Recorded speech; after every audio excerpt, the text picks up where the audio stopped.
I love you guys. Thank you so much for just tuning in right now, because I just had a big message for myself and I want to share it with you because I've been struggling a lot lately with, I'm going to call it, and I hate even using the word, but the haters and the trolls and the darkness that can be circulating on social media right now. I always try to live my life to be this next level up, optimistic, full of love kind of person, and then sometimes I just open up my Instagram account, or I open up an email, or I open up my website and check out comments there, and I just get nailed, and it hurts, and there's no other way around it but to just say it friggin' hurts, and sometimes so much so that it can ruin a few hours of your day. Listening to Sunny Lenarduzzi the other day, and she had received something that was just so debilitating, and I really resonated with that, and I felt for her because she actually went onto social media and she was crying about it. She's just a very, very cool YouTuber, quite famous in my mind, and she was struck really hard by someone, a guy in particular, that had sent her a private message, and it was something that she had been tagged in, and it was absolutely horrible for her. And I think that, you know, haters and trolls and the darkness can come in so many ways. It can be with the shock of a guy doing something really lewd to, you know, himself or other people or whatever, you know, and awful graphic images, or it can be somebody who is just so hateful, and they say things to you that are sometimes very debilitating and affecting your own real self-worth, like, you know, weakness to me. You know, I've had people call me that I'm too old, or I'm too opinionated, or, you know, I can't wait till your business closes down. It goes kind of on, and I'm being very kind when I say those things, because there's usually an awful lot of other adjectives that are added in those kind of comments too, and so they really cut you like a knife. And people are so brave too when they hide behind their iPhones, and they're hiding behind their laptops and smartphones and stuff, and they're being given an extra level of grandioseness in their ego darkness. And they have no fear because they have this iPhone, you know, screen in front of them that protects them from actually identifying even who they are. I had one even the other day. It was an email sent into our business, and the person just identified themselves as anonymous and went on in a rant and about me personally, about my business, and I find it very disheartening. So I just wanted to share with you guys as to kind of like what I do, and when I receive this kind of negative stuff, I look at that and give them compassion. And as hard as that can be, I find that that is an awful lot of strength for me. So I sit back in my power and the light and love that I am so hell-bent on sharing with the planet, and I really identify with their suffering, and compassionately I just go, wow, like, for someone to actually sit at their laptop or sit at their iPhone and actually send a message out to the world for the world to see that's venomous and vicious and horrible and hateful, I actually can't imagine how much they must be suffering inside.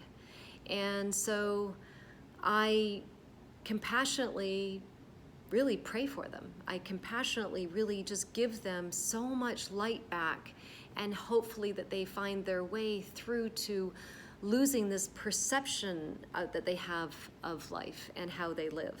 And that is going to be hopefully a shift for them, because it certainly is a shift for me, right? So as much as it's a horrible thing to receive, those kind of words and stuff, they are really only words. Sometimes they are threatening, but really I think that that's when they're really, really, really upset with their life, when they become through that threatening. But when you sit with that kind of pain, they're the ones sitting with that pain, and they're trying to get it out of themselves. They're trying to get rid of it and hurt us, because misery loves company, as they say, right? It actually works so badly against them. it makes them live a very lonely life, a very isolated life, a very unstable, horrible life. And it's this misery merry-go-round that they keep on going on and thinking that they're going to feel better by going on there and going, look at her, look at this, look at what they're doing, look at how they live their life. Oh my God, I can't believe they're doing that. There's so much judgment, so much judgment. And judgment only leads to misery. So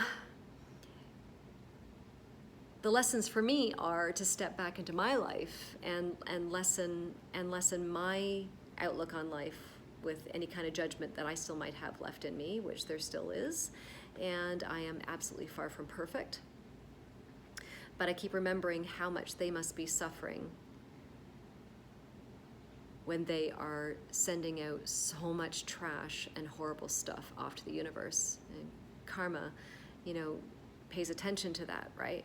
And as much as you're putting it out, you're just going to get it fully right back again and create, like I said, a very, very isolated life. So I'm going to keep on moving on in my life. And what I find kind of comforting too is that when you do have these haters or trolls that are actually following you on your platforms, they actually have an option to unfollow you, right? So they actually have the opportunity and the option to go unfollow and never see me again or never see anybody else that's being barraged by them with their hate. But they choose not to.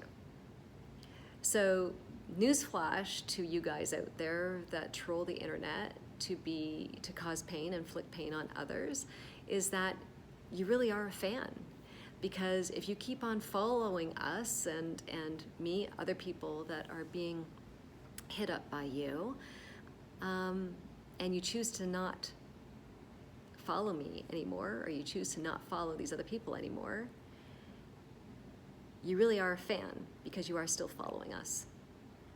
And you actually are enjoying and getting off on creating this misery. So I'm just going to ask you to just go and reflect on that, right? And why you are doing that. Why are you choosing to inflict this misery on other people when you have no control over them? They have their own life, right? I have my own life. You have your own life. We all have our own lives. And what makes you think, or what makes these haters think, that they know better for me than me? So I think that when you look at it like that, you can compassionately look at them and how much they are suffering to actually have this such misconstrued conception of life and living and their own life. So hopefully we can just send them love. And I know it sounds strange, but we just have to send them love, compassion, and just know that they're just hurting so badly. And like I said, in the last couple of weeks, I am seeing a huge uptick in haters and trolls. And when I see it online, I just actually drop a heart with the person that's being affected and just letting them know that I'm helping hold that space for them. And that's all we can do, is just keep on sprinkling our own hearts and fairy dust around and know that we're doing our best to make the world a better place. Each and every one of us have this obligation to make the world a better place, and it's happening very fast. So 2019 is going to be a year of rapid changes, and I hope we're all ready for this wild ride. Be good. I'll talk to you soon.